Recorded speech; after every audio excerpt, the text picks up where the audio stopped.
Alhamdulillahirrabbilalamin wa bihi nasta'in wa ala umurid dunya waddin wassalatu wassalamu rasulillah la haula wala quwata illa billah.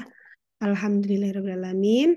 Pagi hari ini kita masuk pada sesi keempat ngaji kitab yang diselenggarakan oleh Rahma ID bersama Baitul Hikmah, yang sebenarnya kegiatannya sudah rutin ya kalau di Baitul Hikmah setiap Rabu sore, dan mungkin banyak sekali program-program di Bait Al-Hikmah yang terkait ngaji kitab. Mungkin teman-teman setelah Ramadan nanti bisa, kalau ingin melanjutkan bisa bergabung.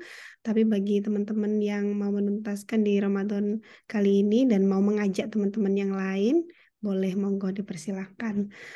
Pada pagi hari ini mungkin kita sudah beranjak ke nama lain ya. Kalau yang kemarin di awal ada nama Asiyah, yang sekarang kita akan membahas tentang Aminah gitu. Dan pagi hari ini langsung akan dipandu oleh Ustazah Lailatul Fitriah Zakiyah, dan nanti bukunya langsung di-share sama Ustazah Ervin ya. Monggo dipersilahkan, kembalikan, saya persilahkan Yunda Ervin. Bismillahirrahmanirrahim. Assalamualaikum warahmatullahi wabarakatuh. Alhamdulillahilladzi hadana laula an hadanallah. Asyhadu an la ilaha illallah wahdahu la syarika lah. Wa asyhadu anna Muhammadan abduhu wa rasuluh. Teman-teman sekalian yang dirahmati Allah, pada kesempatan pagi hari ini kita sudah memasuki ini ya, pembelajaran keempat gitu ya. Tatap muka keempat kayak kuliah aja. Nah, dan benar kata Mbak Rina tadi, ini kajian yang sudah rutin dilakukan di Bait Al-Hikmah di hari Rabu sore gitu ya. Nah, atau hari Senin siang juga ada kajiannya. Uh, Sama-sama mengaji kitab juga. Nanti teman-teman bisa bergabung dan itu bukunya lebih mudah, jadi bisa belajar juga cara membaca Arab yang tanpa harokat tadi dan mempelajari tentang kisah-kisah Nabi, Qisasul Anbiya. Nah, untuk kali ini kita akan membahas tentang Aminah. Saya langsung persilakan saja kepada Ustazah Lailatul Fitriah Zakiyah untuk langsung memulai materinya. Sebelumnya mari kita awali dengan bacaan basmalah. Bismillahirrahmanirrahim. Baik, terima kasih Mbak Ervin, Mbak Rina. Assalamualaikum warahmatullahi wabarakatuh. Waalaikumsalam warahmatullahi wabarakatuh. Bismillahirrahmanirrahim. Raditu billahi robba bil islami dina Nabi Muhammadin sallallahu alaihi wasallam nabiyya wa rasulah. Allahumma anfa'na bima 'allamtana wa 'allimna ma yanfa'una wa zidna ilma.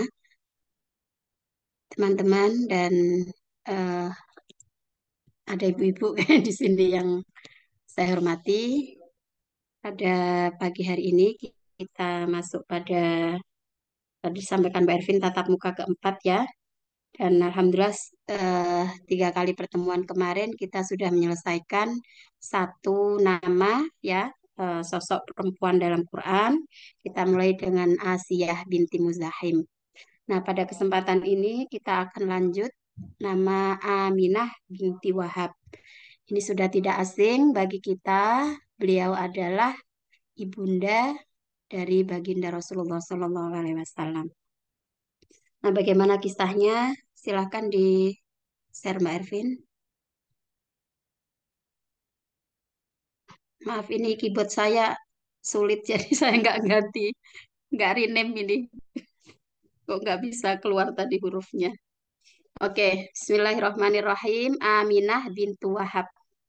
Nah, ini eh, Rahimun Nubuwah ya. Nah, kan sama ya. Dari rahim, rahma kan.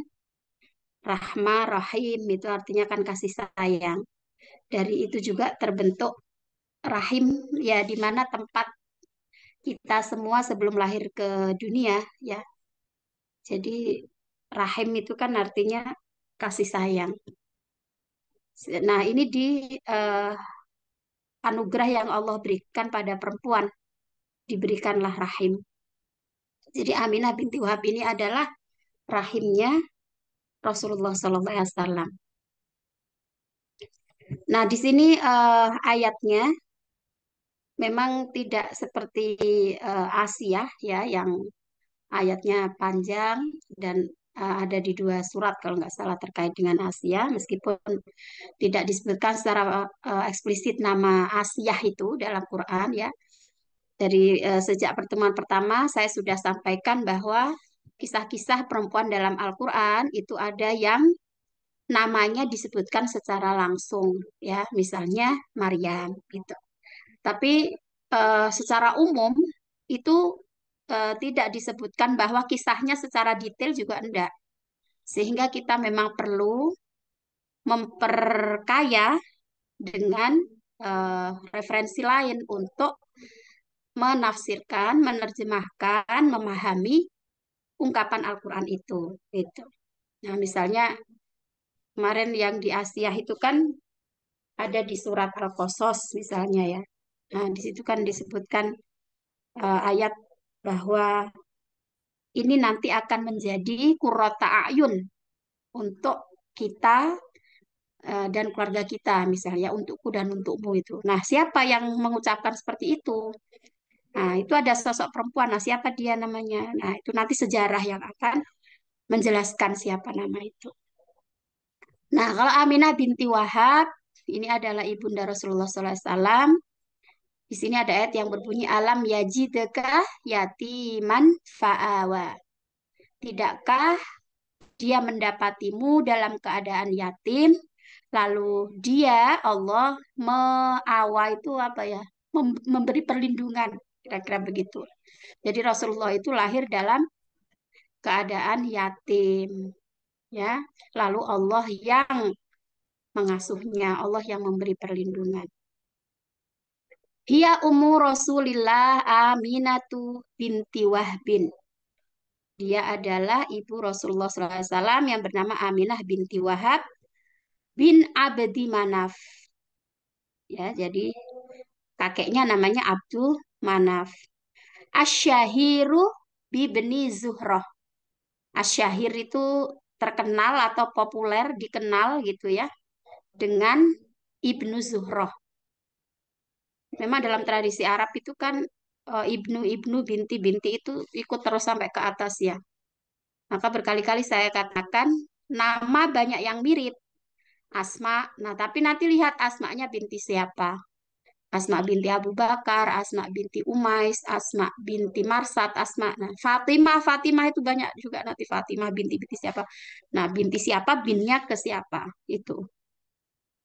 Nah, memang ini eh, tidak populer ya dalam tradisi kita orang Indonesia. Tapi di Malaysia itu kan juga binti-binti itu apa menjadi nama resminya gitu. Oke, berikutnya ke bawah Mbak. Mungkin nggak perlu dibaca ininya nanti terlalu panjang.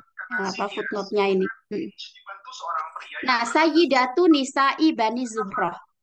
Sayyidah di sini bisa diartikan penghulu ya. Dia adalah penghulu para perempuan dari Bani Zuhroh. Nah, itu di situ kalau misalnya kita perlu cek apa Bani Zuhroh ini ya. Hmm, itu Bani Zuhrohnya nomor 3 dan nomor 1 itu. Kalau di buku saya ini nomor 1. Oke, nanti kita skip aja dulu untuk footnote-nya ya. Nah, kemudian ke atas lagi Mbak Ervin. Fa ummuha Barroh. Nah, ibunya Aminah itu namanya Barroh binti Abdul Uzza bin Uthman bin Abdiddar bin Qusay bin Kilab wajaddatuha li ummiha Ummu Habib binti Asad bin Abdul Uzza bin Qusay. Ini kalau kita urutkan ke atas sih ya masih ada silsilah yang sama dengan ayahnya Nabi Muhammad ya. Kalau ayahnya itu kan siapa? Muhammad ya, Muhammad bin Abdullah bin Abdul Muttalib ya kan?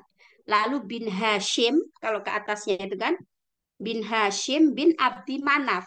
Nah, jadi kalau dari kakek dari ayah itu Nabi Muhammad di eh, urutan kelima ya. Jadi Rasulullah itu nama ayahnya kan Abdullah. Abdullah ini Nama ayahnya kan Abdul Muthalib. Abdul Muthalib ini nama ayahnya Hashim. Hashim ini bin Abdi Manaf. Sekarang saya coba ingin tanya teman-teman. Itu namanya Abdul Muthalib, ayahnya namanya Hashim. Tidakkah teman-teman terfikir Abdul Muthalib itu kan berarti hambanya Muthalib? Pernah mendengar cerita siapa nama asli dari ayahnya, kakeknya Rasulullah yang bernama Abdul Muthalib itu? Karena Abdul Muthalib itu gelar ya, nama lain gitu. Dia punya nama asli. Ada yang pernah mendengar nama asli dari kakeknya Rasulullah? Jadi nama aslinya itu adalah Syaibah. Ada yang mengatakan Syaibah atau Syaiban. Nah, kenapa dia bisa menjadi Abdul Muthalib? Muthalib ini sebetulnya nama pamannya. Pamannya Abdul Muthalib. Ya, Abdul Muthalib ini nama ayahnya Hashim. Nama aslinya Syaibah. Syaiban itu kan artinya uban ya. Yang di surat Maryam itu loh. Qala rabbi inni wahanal azmu minni washta'ala ra'su syaiba. Ketika Nabi Zakaria berdoa, wahai Tuhan sesungguhnya telah lemah tulangku dan rambutku sudah menyala dengan uban kan syaiban. Itu nama asli dari Abdul Muthalib. Nah, suatu hari eh ibunya Abdul Muthalib ini kan hamil, pergi dalam keadaan hamil dan ayahnya meninggal. Si Hashim ini tadi. Lalu tidak ada yang merawat. Maka dirawatlah oleh pamannya yang bernama Muthalib. Nah, dulu kan karena masih masa apa ya, perbudakan, penculikan anak-anak gitu. Zaman dulu itu sehingga kalau ada orang asing, pamannya sekalipun ya atau orang mungkin nggak ngerti kalau itu keponakannya, lalu dibawa, itu dikhawatirkan nanti itu dia menculik anak kecil itu tadi. Maka si Muthalib mengatakan, ini budakku. Nah, budak itu kan abdun kan, bahasa Arabnya. Maka dia menjadi Abdul Muthalib. Seakan menjadi budaknya Muthalib. Itu untuk mengelabui agar si Muthalib ini tidak dihukum oleh kaumnya karena dianggap melarikan diri ya apa itu menculik si siapa ini tadi Syaiban tadi. Maka namanya Abdul Muthalib. Nah, ini juga sejarah yang pelan-pelan kita perlu tahu ya. Jadi nama aslinya Syaiban. Sehingga kalau mau pakai nama asli Abdul Muhammad bin Abdullah bin Syaiban ya. Lalu bin Hashim bin Abdi Manaf. Nah, ini tadi kan juga bin Abdi Manaf kan? Eh, Aminah tadi. Aminah binti Wahab bin Abdi Manaf. Nah, nanti ke atas itu ada nama Kusoy bin Kilab. Nah, itu memang juga satu garis keturunan sampai ke Rasulullah. Oke. Nah, kemudian ibunya bernama ini tadi ya Barroh. Nah, Barroh ini binti Abdul Uzza bin Utsman bin Abdiddar bin Kusoy bin Kilab. Nah, ini ibunya Aminah juga ketemu di garis Kusoy bin Kilab. Nah, nanti di garis ayahnya ayahnya Aminah yang namanya Wahab itu tadi juga bin Abdi Manaf ke atas nanti juga akan ketemu di garis Kusoy bin Kilab. Oke, berikutnya. Waqala Ibnu Qutaibah. Nah, ini mengutip dari Ibnu Qutaibah. Wala yu'lamu annahu kana li Aminata akhun. Nah, tidak diketahui bahwa Aminah ini mempunyai saudara laki-laki. Lah, jadi layu lamu akhun anahu kana li Aminah. Jadi tidaklah diketahui ada saudara laki-lakinya Aminah. Fayakunu kholan nabi walakinna banu Zahrah yaquluna nahnu akhwalun nabiyyi li anna Aminata minhum. Nah, jadi Ibnu Qutaibah ini ya, apa nama bukunya saya agak lupa ini. Ya, ini ya seorang ulama lah ya. Nah, dia mengatakan bahwa tidak diketahui bahwa Aminah ini punya saudara laki-laki, ya, yang ini akan menjadi apa? Maksudnya kalau punya punya saudara laki-laki berarti dia punya paman. Nah, bahasa Arabnya paman itu kan ada paman dari garis ibu, ada dari garis ayah. Kalau dari garis ayah itu amun. Kalau dari garis ibu itu kholun. Nah, di sini maka faikunu kholan Nabi tidak diketahui adanya saudara laki-lakinya Aminah yang menjadi pamannya Rasul. Walakinna banu Zuhrah yaqulun, tetapi Bani Zuhrah itu mengatakan nahnu akhwalun Nabi. Kami inilah paman-paman Nabi. Jadi keluarga besarnya.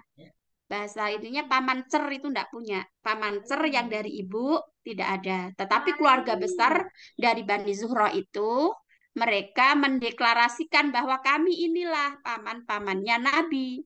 Ya, karena Aminata minhum. Karena Aminah itu dari Bani Zuhrah itu. Nah, kemudian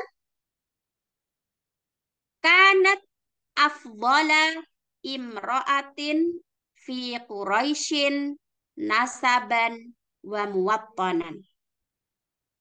Jadi Aminah ini adalah semulia-mulianya perempuan dari suku Quraisy, ya. Baik dari segi nasab maupun tanah kelahiran. Ya kan eh, kalau saya sering cerita itu kan di di Mekah kala itu kan banyak pendatang juga seperti Bilal bin Rabah itu kan dia dari negeri Habasyah kan, orang Habsyi, orang Afrika. Terus nanti ada nama-nama yang lain yang dia mungkin secara kewarganegaraan kira-kira begitu tidak asli situ. Tapi kalau eh, Aminah ini sudah jelas. Jadi dia perempuan mulia dari suku Quraisy, nasaban wa muwattanan. Baik secara nasab ya maupun ya kewarganegaraan kira-kira begitulah ya. Muwattanan itu. Maka kan ada hubul watan minal iman itu kan. Nah, kemudian wa yu'khadhu minal lahjati allati kanat tatakallamu biha as-sayyidatu Aminatu anna aslaha minal madinati wa anna ikhwataha kanu yaqtinunal madinah. Nah, kalau ini tadi dikatakan baik secara keturunan maupun kebangsaan, itu perempuan mulia dari suku Quraisy. Wa yu'khadhu minal lahjah. Nah, jadi logat, dialek, lahjah itu kan artinya ya terus jadi bahasa Arab logat itu. Logat atau dialeknya ini yu'khadhu yang digunakan alati kana tatakallamu bihas sayyidah Aminah yang menjadi apa ya ya logatnya atau bahasanya Aminah itu ya aslinya dari Madinah. Wa inna ikhwataha kanu yaqtinunal Madinah. Yaqtinun itu artinya ya yaskunun gitu ya. Jadi keluarga besarnya, saudara-saudaranya itu tinggal di Madinah. Maka ketika kita membaca sejarah waktu Rasulullah usia 6 tahun ya. Kemudian diajak untuk mengunjungi saudara besarnya, keluarga besarnya di Madinah kan. Lalu kemudian Aminah meninggal dalam perjalanan balik ke Mekah di kota Abuwa itu. Nah itu karena untuk mengunjungi paman-pamannya yang ada di Madinah. Oke, berikutnya wa amma qissatu Aminata binti Wahbin. Jadi inilah cerita petikan kisah dari Aminah binti Wahab. Ada yang mau ikut baca? Biar nggak saya terus. Gak apa-apa ini kalau nggak buru-buru bisa bergantian. Bella Mbak Ervin. Jindo bertanya, Ya, Jadi berarti yang Aminah waktu itu ke Madinah bukan untuk mengunjungi makam ini ya, suaminya. di samping, di Oh, samping untuk mengunjungi, karena juga memang mengunjungi. Abdullah juga meninggal di sekitar Madinah situ kan, ketika dalam perjalanan ke Syam, tapi juga punya misi lain untuk mengunjungi keluarga besarnya Aminah itu yang ada di Madinah. Iya, oke. Ini ada yang mau ingin baca?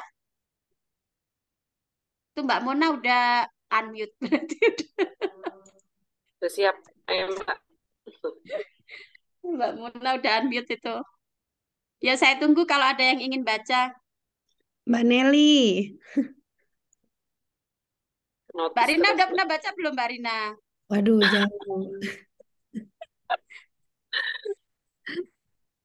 Ayo enggak apa-apa, kita belajar. Oke, baik. Kalau belum ada saya lanjutkan lagi ya. Fi baiti Bani Zuhrah al-Ariq ya. Jadi dalam keluarga Bani Zuhrah al-Ariq, Ariq itu ya artinya juga sama dengan Atiq ya. Atiq itu artinya ya unik atau apa ya? Kuno gitulah ya. Kanat atau Mbak Ervin bisa bisa bantu ini Arik ini dicarikan di kamus. Benar kuno. Kuno juga. Ah ya. Kanat nash'atu Aminata binti Wahab. Jadi dalam keluarga besar Bani Zuhra itulah tempat tumbuh kembangnya Aminah binti Wahab. Gitu. Jadi lahir dan dibesarkan di keluarga Bani Zuhra ini tadi. Kemudian fihatikal baqa'i at-tahirah darajat aminatu qurbal baitil atiq. Nah, jadi hatika itu kan ya mungkin hadhihi atau tilka gitu aja kan artinya al-baqa at-tahirah. Tempat yang suci ini bako ini nanti kalau Mbak Ervin bisa cari. Darajat aminatu ya Aminah itu tumbuh kurbal baitil atiq di dekat Baitul Atiq yaitu ya Ka'bah situ. Fakanat takhruju ma'a atrobiha nahwal Ka'bah. Nah, dia ini sering pergi gitu sama teman-temannya di sekitar Ka'bah bersama teman-teman sebayanya. Watarot dua rollati tuhitu bil haram. Nah, dia duar ini mungkin ya banyak jamak dari darun ya, rumah. Nah, dia melihat rumah-rumah yang ada di sekeliling Ka'bah. Wakanat duaru bani atau dauru ya, dauru atau darun itu. Wakanat dauru bani Zuhrata wa bani Hashim akroba buyuti ahli Makkata ilal baitil atiq. Nah, jadi rumahnya Bani Zuhra dan Bani Hashim itu rumah yang paling dekat dengan penduduk Mekah. Jadi rumahnya penduduk Mekah yang paling dekat dengan Ka'bah itu. Itu rumahnya Bani Zuhra dan Bani Hashim. Maka sebetulnya kalau kita misalnya pergi umroh itu ya, kalau kita sudah belajar sejarah, sudah apa namanya terbayang lokasi-lokasinya, itu barangkali ada penghayatan lebih ya dari sekadar untuk ya untuk ibadah iya. Tapi andai kita juga kan ritual itu kalau tidak diiringi dengan pengetahuan tentang sejarah juga mungkin ya kita hanya ikut-ikut aja. Tapi andai kan kita itu tahu gitu sejarahnya mungkin kita sambil terbayang ya. Oh berarti dulu rumah Rasulullah itu di sekeliling sini. Terus misalnya ada ketika Rasulullah awal-awal menyebarkan Islam dengan terang-terangan, itu kan beliau pergi ke Bukit Sofa. Jadi dekat Bukit Sofa, terus kemudian eh, siapa pamannya itu? Abu Lahab menentang. Nah, barangkali itu kita terbayang, meskipun ya sudah beda ya. Maksudnya ya melihat bangunan Masjidil Haram yang sudah menjadi seperti itu ya, ya kita hanya bisa sekedar membayangkan, oh berarti dulu lokasinya di sini rumahnya kira-kira. Karena biasanya pemandu umroh atau kalau haji nggak tahu ya, misalnya seperti pemandu umroh itu apakah juga mereka bisa menjelaskan dengan detail itu supaya kita makin menghayati ya. Oh, jadi rumah keluarga besar Rasulullah itu dulu di sini. Nah, kalau berdasarkan bacaan ini, kita mengetahui bahwa Bani Zuhroh dan Bani Hashim itu keluarga yang paling dekat rumahnya, ya. Jadi dari penduduk Mekah yang rumahnya paling dekat dengan Ka'bah. Faqad kana, nah keduanya ini kenapa nanya ini panjang? Karena merujuk pada Bani Zuhroh dan Bani Hashim. Nah inilah makanya kenapa kita kalau baca Quran kadang panjang pendeknya itu selalu diingatkan itu karena ya hanya hanya beda penekanan panjang itu saja sudah beda ya. Nah ini kana, biasanya kana gitu kan. Nah ini karena merujuk pada dua dua klan ini. Dua bani ini yaitu Bani Hashim dan Bani Zuhroh. Ini adalah keluarga yang rumahnya ya di antara penduduk Mekah itu rumahnya yang paling dekat dengan Masjidil Haram. Dengan Ka'bah maksudnya dengan Baitul Atiq. Faqad kana asyrafa hayaini minal Arab. Ya jadi apa namanya? Ini perkampungan yang mulia dari eh, orang Arab gitu. Perkampungan Bani Zuhroh dan Bani Hashim itu merupakan tempat tinggal ya atau perkampungan yang asyraf, yang paling mulia kala itu. Nah, ini kemarin saya tuh sempat mencatat sih waktu apa. Barangkali nanti perlu dicek lagi di apa namanya? Di buku-buku sejarah. Jadi kembali pada keluarga Abdul Manaf ya. Jadi Abdul Manaf itu punya 4 anak. Saya agak lupa ini dulu saya nyari di mana referensinya ini. Tapi nanti bisa di cross check. Jadi Abdul Manaf itu punya anak satu Abdul Syams ya. Kemudian Hashim. Hashim itu yang tadi bapaknya Abdul Muthalib ya. Kemudian Hashim tadi kan saudaranya Muthalib ya. Jadi Muthalib tadi yang mengasuh Saiban tadi. Nah, lalu ada nama lain Naufal. Nah, coba kalau ingin dicatat gitu. Jadi Abdul Manaf itu tadi kan ke atas satu ke Abdul Manaf. Nah, Abdul Manaf itu punya 4 anak, Abdul Syams, Hasim, Muthalib, dan Naufal. Barangkali nanti kita temukan nama lain atau coba kita cocokkan dengan buku-buku sejarah yang lain. Oke, terus berikutnya Wayab. Ini beneran nggak ada yang mau bantu baca atau ikut baca? Itu ada Anissa. Atau Mbak Ervin dulu mulai Mbak Ervin. Mbak Ervin, Ani. Hmm. Biar Sebelumnya kita aku tanya gantian. dulu. Ya, Setiap ada yang menggelitik saya tanyain langsung ya, maksudnya biar nggak lupa. oke. Kalau Eh, saya bisa jawab. iya, harom. Nah ini yang sering banget Bu Ella bilang kalau dalam bahasa Arab yang ada kemiripan itu pasti ada keterkaitan makna. Mm-mm, Aku sering mm-mm. dengar ya, haram itu kan haram kalau kita ya.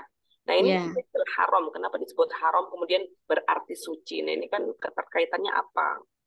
Nah, haram itu kan eh memang artinya tidak hanya haram yang haram itu.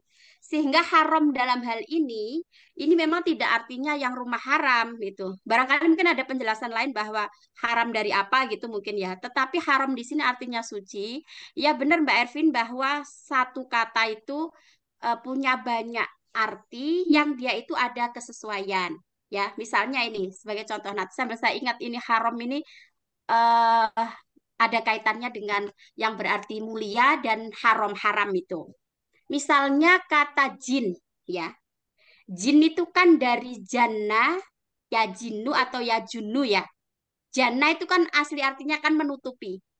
Maka di surat Al-An'am yang bercerita tentang Nabi Ibrahim, ayat 76 kalau nggak salah itu kan, falamma janna alaihi lailu ro'a kaukaba. Ya kan? Ketika malam itu menutupi, lalu Nabi Ibrahim melihat kaukab, ya, melihat bintang atau planet lah gitu. Jadi jannah itu asli artinya menutupi. Nah, sehingga dari jannah itu kan terbentuk kata janin, ya kan? Nah, janin itu sesuatu yang tertutup dalam perut, gitu. Kemudian dari itu ada kata jin. Jin itu kan tertutup dari pandangan kita nggak bisa melihat. Mungkin orang tertentu aja bisa melihat, ya kan? Nah, itu maknanya menutupi atau tertutup. Lalu ada lagi apa misalnya? Perisai itu apa? Junah kan artinya. Perisai ya. Nah, perisai itu kan yang menutupi. Nah, begitu juga dengan haram. Ini insya Allah ini nanti dicek lagi. Pak Kures sering menjelaskan tentang kenapa haram ini. Jadi haram itu kan sesuatu yang dilarang kalau dalam pengertian kita. Nah, itu karena saking terhormatnya, ya, sehingga bisa jadi sesuatu itu tidak boleh dilakukan untuk menjaga kehormatan, gitu. Maka sebetulnya haram ini kan terus artinya sama dengan hurmah. Hurmah itu yang terakhirnya hormat itu. Nah, hormat itu kan berarti memuliakan kan, gitu. Oke. Bisa diterima ya. Ya. Jadi sesuatu karena itu saking ininya maka menjadi dilarang. Nah, sehingga haram itu memang bisa berarti sesuatu yang dilarang, bisa berarti sesuatu yang karena saking dimuliakan, maka sampai ya kemuliaan ini bisa jadi karena Allah itu ingin menjaga kemuliaan kita, maka kita dijaga dari melakukan hal-hal yang tidak baik. Itu. Nah, jadi itu betul tadi Baitul Haram itu tidak bisa diartikan rumah haram, ya. Nah, gitu. Tapi rumah yang mulia. Bisa di Baik, ini. Nah, nanti baik. untuk Yang detailnya nanti kalau nyambung. saya ketemu pernah saya mendapati penjelasan itu dari Pak Kures tentang kata haram, hurmah itu. Oke. Oke. Nah, jadi agak nyambung sekarang. Ya, Terus oke. menanggapi nama-nama tadi, yang ada beberapa nama yang tercantum dalam Al-Quran, ada beberapa juga yang tidak dicantumkan namanya, cuman penjelasannya.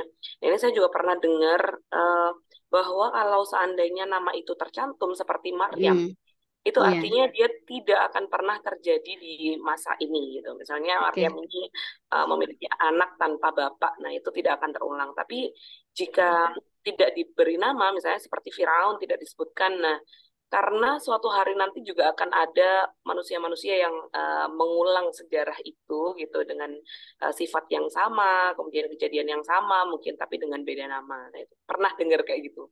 Iya, Benar nggak? iya, betul. Ya, Kayak gitu. itu di hampir semua bukunya Pak Kures menjelaskan tentang itu. Apalagi kalau bicara soal kisah-kisah. Jadi bukunya Pak Quresyap itu di samping tafsir Al-Misbah itu yang kalau menguraikan tentang kisah, nah itu ada beberapa buku misalnya saya itu punya buku khusus cerita tentang Ibrahim, khusus Oh, cerita tentang Isa, khusus cerita tentang siapa lagi ya? Ada beberapa buku Pak Quresh. Nah itu pengantarnya eh, tentang konsep kisah dalam Quran gitu. Sehingga misalnya deskripsi kisah pengisahan dalam Quran itu ada yang metaforis misalnya, ada yang bahasanya itu simbolik, ada yang eh kalau ini kita merujuk pada pernah mendengar nama Ahmad Khalafullah nggak? Ahmad Khalafullah dan satu tuh siapa nama gurunya itu? Saya nggak lupa. Ini dia yang agak kontroversial. Jadi Ahmad Khalafullah ini berpendapat bahwa kisah-kisah dalam Quran itu fiktif gitu.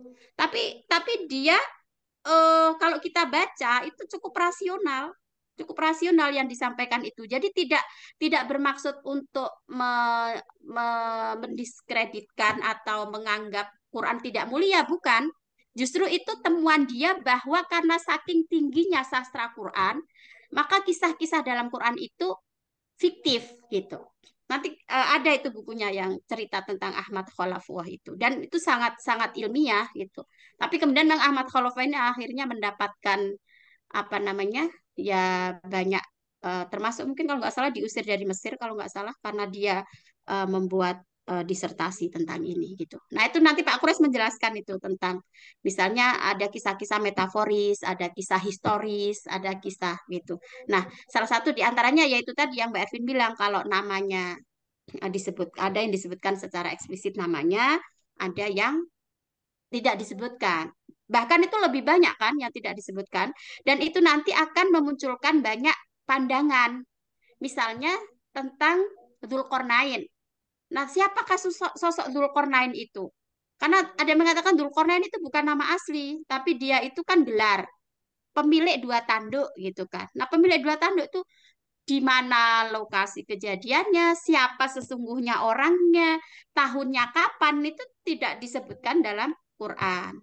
Tapi ya kemudian kita menelisik dari sejarah. Nah, kalau sudah baca sejarah, sudah pasti kita harus siap menerima perbedaan pandangan. Ya, misalnya ada yang mengatakan, oh Dzulqarnain itu adalah raja Cina, maka di Cina itu ada Great Wall kan, apa namanya tembok raksasa Cina. itu. Maka yang disebut dalam Quran Dzulqarnain di sini adalah raja Cina, karena Dzulqarnain itu artinya dua tanduk. Kita sering kalau melihat raja-raja Cina itu kan pakai gelungan dua gitu kan. Nah, gitu. Ada lagi yang berpendapat bahwa oh kalau nama Zu itu biasanya dia dari Yaman. Maka ada nama Dzunafar, ada nama Dzunuwas, ada nama Dzu itu biasanya raja-raja dari Yaman gitu. Nah, kemudian nanti cerita sampai ke tembok raksasa itu di mana? Itu juga apa? Tembok yang dijebol oleh apa yang Ya'juj Ma'juj ingin menjebol itu kan, tapi kemudian Dzulqarnain membantu penduduknya. Nah, jadi cerita tentang Dzulqarnain ini itu tadi nama yang eh, kita perlu menggali banyak referensi untuk mendapatkan pemahaman tentang siapa Dzulqarnain ini. Nah, itu. Nah, itu Oke, sekilas untuk itu tadi sampai ke sana. sekilas Oke. sekilas yang panjang. Iya, tapi tidak apa-apa lah. Kita baca sedikit tapi menambah pengetahuan akan lebih baik. Iya benar-benar. Dan ini terbuka ya untuk teman-teman yang ingin komentar, ingin menambah. Ini silakan. Oke, ya, yang Mbak pertama Ervin yang dari lanjut baca. ya, siap. Bismillahirrahmanirrahim. Wa yabdu anna marhalata tufulati Aminata binti Hmm. Wahbin Hmm. kanat tufulatan bari'atan. Hmm. Ya langsung aja. Wa yabdu anna marhalatan ini bahwa terlihat dari Hmm. kisah yang sebelumnya tadi bahwa fase anak-anaknya Aminah, fase anaknya gimana gimana ya? Ya. Fase anak-anaknya Aminah itu adalah seorang yang ini ya bebas gitu ya, yang maksudnya yang bariah ini kan free gitu, maksudnya Hmm. bebas untuk mencari sesuatu mungkin seperti itu. Faqad kanat taqifu qurbal Ka'bati. Nah, dia suatu hari itu berhenti di dekat Ka'bah. Watarok ini dan melihat dua sekte ya, dua kelompok. To'ifin, Mbak. To'ifina. Oh, Watarok Ifina dan melihat Hah? orang-orang yang tawaf. Iya. Oh, Hmm. oke. Berarti memang Ka'bah dari sebelumnya udah digunakan Iya. untuk Kan tawaf sejak ya. Nabi Ibrahim Sampai sudah ini. Iya. sampai ada kisah Abraha itu kan karena rame sekali dari Ya. zamannya. Ya, betul. Kama kanat tarobi rozamzamin alladhi yarwiya alladhi yarwi al-hajijah. Nah, sebagaimana dia itu juga melihat sumur Zam-Zam itu yang selalu Hmm. mengenyangkan orang-orang yang sedang haji. Ya. Wataro kadzalika ma haballahu Quraisyan min makanatin wa'azzin atau wa'azza Sebentar. Wataro kadzalika mahabballahu Quraisyan min makanatin wa izin ya. wa'izzin. Oke. Mm-mm. Jadi dia juga melihat bagaimana Allah itu sangat mencintai orang-orang Quraisy dari segi tempatnya dan juga dari ini ya apa kebesarannya ya nggak Azza. Karena ya memang dari segi tempat orang-orang Mekah itu sudah sebelum lahir udah ada Ka'bah, kemudian diberi air Zam-Zam, yang mana itu sangat mulia sekali mereka. Kemudian fakanat ala rogmi min hadatsati sunniha tash'uru sebentar. Oke.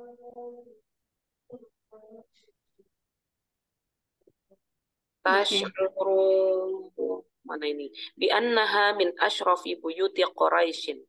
Nah, kemudian dari pengamatannya si Aminah tadi, maka dia itu kayak fahadatsatin sunniha. Apa itu, Bella? Fakanat ala rohbi itu kan meskipun min hadatsati sini ya hadis itu kan Oh, berarti dari baru kan. umurnya. Jadi meskipun Sini. usianya masih muda ya masih dini usianya tash'uru Bi bi annaha annaha min asyrafi buyuti Quraisyin. Nah, jadi meskipun dia itu masih usia muda, dia tahu bahwa dia menyadari bahwa dia ini berasal dari ya bisa dikatakan ningrat itulah ya. Kalau bahasa kita itu ningratnya suku Quraisy itu. Dan memang suku Quraisy itu sendiri juga suku terhormat kan di iya. Mekah. Oke. Walakinna hadhihi tiflah al-bari'ah hadhihi tiflat al-bari'ata lam takun tahissu fi a'maqiha wa hiya taqifu qurba as-safa wal marwata bi annaha asyrafu man wata'at qadamaha ar-rimala allati wata'atha nisa'u asriha. Nah, dan dia itu dari walakin tetapi anak-anak yang tadi yang punya pemikiran bebas tadi lam takun tahissu min a'maqiha belum pernah terfikirkan dalam benaknya gitu ya dalam pikirannya wahia taqifu qurbas sofa dan dia itu pas berhenti di dekat sofa dan marwah bi annaha asyrafu man wata'at dia tuh belum merasakan bahwa dia itu adalah seorang yang mulia paling mulia dari siapapun yang pernah menapakkan kakinya di atas apa ini pasir di atas pasir yang mana sudah ditapak oleh banyak perempuan yang lainnya di masanya gitu. Karena dia nantinya kan akan menjadi seorang ibu dari seorang nabi gitu. Dia tidak merasakan hal itu sebelumnya. Faminha sayanba'itsu an-nuru alladhi sayakhruju min Makkah liyaghmira wajhal ardi kulliha. Dan darinya sayanba'itsu nur akan apa ya muncul cahaya yang mana akan keluar dari Mekah dan menjadikan Mekah itu menjadi wajah dari seluruh alam gitu mungkin ya seluruh bumi. Akan memancar ya liyaghmira wajhul ardi kuliha. Iya. Dan intinya begitulah dari Mekah ini nanti akan lahir cahaya yang akan menyinari seluruh alam, kira-kira begitu, menyinari seluruh bumi. Gantian Mbak Ani. Oke, Bu. Saya lanjut tadi sampai mana? Wakanat Aminah. Bismillahirrahmanirrahim. Wakanat Aminah tadkhulu ma'a lidatiha al-haramu. Al-haramu al-harama, Ibu. Wakanat Aminatu tadkhulu ma'a lidatiha al-harama. Al-harama. Al-harama. Ya. Suatu hari Aminah lidatiha, mana lidatun? Temannya mungkin Bu ya. Iya, ya temannya. Lidatiha. Bersama teman-teman, mungkin teman-teman sebayanya gitu ya. Itu bermain ke Baitul Haram. Fataro makoma Ibrahim alaihi salam sumataro bi Zamzam. Kemudian Aminah dan teman-temannya ini melihat yang makom Ibrahim dan sumur Zamzam. Fatantoliku ma'a suwai hibatiha. Ya. Waihibah Wahibah itu ya sama sohibah Teman-teman gitu. kecil kayaknya ya. Heeh, Yang teman-teman lagi kecil wah ya. itu. Ya, maka kan ada Amir jadi Umair gitu Main. kan, Habib jadi Hubaib itu masa kecilnya. Heeh. fatantaliku ma'as waihibatiha nahwahu Mm-mm. fayashrabna minhu summa yantalikna liyatufna bil baitil atiq ma'at taifin. Nah, intinya ini Aminah dan Ya lihat teman-teman apa namanya sumur Zam-Zam, lalu dia pergi tantolik itu kan artinya berangkat atau pergi ya bersama teman-teman kecilnya ke itu tadi ke sumur Zam-Zam. Fayashrabna minhu ya, lalu minum dari air itu. Terus pergi lagi, terus heeh, terus habis itu tawaf, liyatufna tofa yatufu. melaksanakan tawaf gitu benar. Ya untuk mengelilingi Mengitari. Ka'bah bersama Teman-temannya. para orang-orang yang tawaf. Tawaf. Oke. Kemudian saya lanjut lagi nih Bu. Oke, boleh. Wakanat asnamu mansubatan fil Ka'bah wa man haulaha. Wam. Oke. Haulaha. Wamin atau waman itu? Wamin hauli ya? Wamin kayaknya. Wa min hauliha. Ini berarti kan menceritakan pada waktu itu berhala-berhala itu masih berdiri tegak gitu. Ya. Di sekitar Ka'bah. Wa kanat katsirun minan nas ya'budunaha litaqarrubahum Litukor ribahum. Allahi Ini zulfa. ada di surat Az-Zumar kalau tidak salah ya. Litukor ribuna ilallahi zulfa itu. Litaqarribahum ilallahi zulfa. Jadi banyak manusia itu yang menyembah asnam, menyembah berhala dengan dalih ya itu dilakukan mereka untuk menyembah Tuhan. Baina makanat atiflah Aminah tanduru untuk mendekatkan diri kepada Allah. Nah, Aminah itu melihat hal tersebut itu kayak ragu-ragu gitu, dengan penuh keraguan, menyaksikan fenomena tersebut itu dengan penuh keraguan gitu. Mereka menyembah berhala dengan dalih mendekatkan diri kepada Tuhan gitu kan. Faqad alimat anna jaddu Abu Kabasyah qad hajaro hadal Jaddaha Qad alimat anna jaddaha Abu Kabasyah qad hajaro hadil asnam wa kafara biha. Nah, Aminah ini mengetahui bahwa kakek Aminah ini Bu ya, yang bernama Abu Kabasyah qad hajaro hadil asnam itu menghancurkan Ibu. Apa hajaro? Hajaro itu mungkin membiarkan gitu. Jadi enggak, maksudnya nyuekin lah gitu. Membiarkan apa namanya berhala-berhala ini wa kafaro biha, dan dia itu tidak mengimani pada berhala-berhala itu, mengingkari sebetulnya. Ya bisa meninggalkan atau mengabaikan berhala-berhala itu dan mengingkarinya. Min ibadatil asnam Kemudian nafsiha naf'an waladaron. Dan mengecek ini Bu ya. Jadi mengejek berhala, para penyembah berhala. Mengejek. Menyembah berhala Sakhiro ya berarti. Tidak memberikan manfaat dan tidak memberikan manfaat apa-apa tidak memberikan mudarat itu mudarat ya. Waqad sami'at Aminah min ahliha bidakwati Abi Kabasyah. Terus waqad sami'at kauka alladhi abada kaukabasyah sya'ru. Sya'ri. Apa ini? Aminah Sya'ri. Itu nama itunya mungkin ya. Waqad sami'at Aminah mendengar min ahliha dari keluarganya Abi Kabasyah. Bidakwati Abi Kabasyah. Jadi Abi Kabasyah itu menyeru alladhi abada kaukabas. Jadi Itu kayak nama ini mungkin ya, Bintang Asy'ari itu nama sesembahannya. Oh, Oh, jadi Abu Kabasyah ini penyembah bintang, Bu. Mungkin tidak menyembah berhala, tetapi menyembah ke yang lain itu.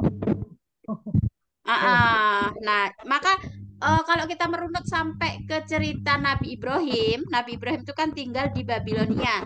Nah, di Babilonia itu masyarakat kala itu terbagi pada dua kelompok lah gitu ya. Nah, kelompok pertama itu penyembah berhala, kelompok kedua itu penyembah bintang. Itu sudah sejak dari Nabi Ibrahim. Maka kalau kita membaca sejarah Nabi Ibrahim itu kan apa istilahnya? Melawan para penyembah berhala kan? Tapi Nabi Ibrahim sendiri juga menyaksikan apakah Tuhan itu dari bintang, apakah dari bulan, apakah bintang itu Tuhan, apakah bulan itu kan karena tradisi masyarakatnya kayak itu kala itu menyembah alam gitu, menyembah bintang-bintang. Terus wama sanahulil arab, Sebagaimana yang disembah tinggal orang-orang dikit lagi tuh Mbak. Ibadatil kawakib. Wama sanahulil arab min ibadatil kawakib. Wa tasfihi ahla maqamihi. Tasfihun Ahlamu qomihi. wa tasfi ahla Tasfihi. tasfihi. Ya, wa masanahulil arab itu apa? Sana kan tradisi ya. Wa masanahulil arab, jadi apa yang menjadi tradisi orang Arab itu min ibadatil kawakib, memang menyembah bintang-bintang. Wa tasfihi ahlamu qaumi. Dan itu yang ahlam itu kan impian ya. Jadi yang di safa ini tasfihi ini. Apa meremehkan? Pas safa ini dari akar kata apa Mbak Erwin pengen tahu? Kenapa? Meremehkan, Bu, tadi. Bukan safaha. Enggak ya? Kok suah sih? Tasfi. Bukan, ini kayaknya akar katanya itu safa, hanya ini domir. Tasfihi ahlamu qomi. Ya pokok intinya itu menjadi tradisi dari kebiasaan masyarakat Arab menyembah bintang. Udah gitu aja. Bisa tasfihi ini belum tahu artinya ini. Ahlamu qomi itu impian kaumnya. Oke. Sudah 5:30 Ya, lebih. 5:30. Mungkin sampai sini dulu ya. Di sini nanti kita tandai sampai sini. Baik, terima kasih. Saya serahkan ke Mbak Rina atau Mbak Ervin. Mohon maaf. Oke, kita tandai sampai sini. Ini halaman 23 sampai sini dulu untuk pertemuan di hari Senin ini. Karena hari Senin ini harus beraktivitas kembali, yang punya aktivitas. Nah, untuk penjelasan dari Aminah sampai di masa kecil Aminah yang bertanya-tanya, apa benar yang ada di Quraisy ini ibadahnya, kemudian apa yang mereka kerjakan itu apa benar dengan keadaan yang seperti itu. Nah, coba minggu depan kita akan membahas lebih lanjut tentang masa kecil Aminah dan kemudian sampai dia mendapatkan seorang anak yang mana dia akan menjadi pancaran cahaya dan memancari seluruh dunia. Mungkin sampai sini dulu untuk kajian ngaji kita pada pagi hari ini. Terima kasih atas partisipasinya. Saya kembalikan kepada Mbak Arina. Monggo, Mbak. Terima kasih Ustazah Lailatul Fitria dan juga Ustazah Ervin dan Ustazah Ani. Kita foto bersama dulu. Biar lebih bisa bersemangat menyambut hari Senin. Silakan dibuka. Yang lagi pakai mukena, yang lagi pakai sarung. Foto ya. Nih. 1, 2, 3. Senyum. Yang selanjutnya. Ada 1, 2, 3.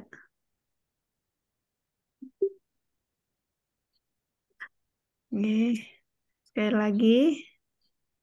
1, 2, 3. Oke deh, terima kasih semuanya. Semoga besok Rabu tetap bersemangat. Kita mulai jam 4.30 insyaallah. Kurang lebihnya mohon maaf. Wassalamualaikum warahmatullahi wabarakatuh. Waalaikumsalam warahmatullahi wabarakatuh. Waalaikumsalam. Waalaikumsalam Ya, warahmatullahi wabarakatuh.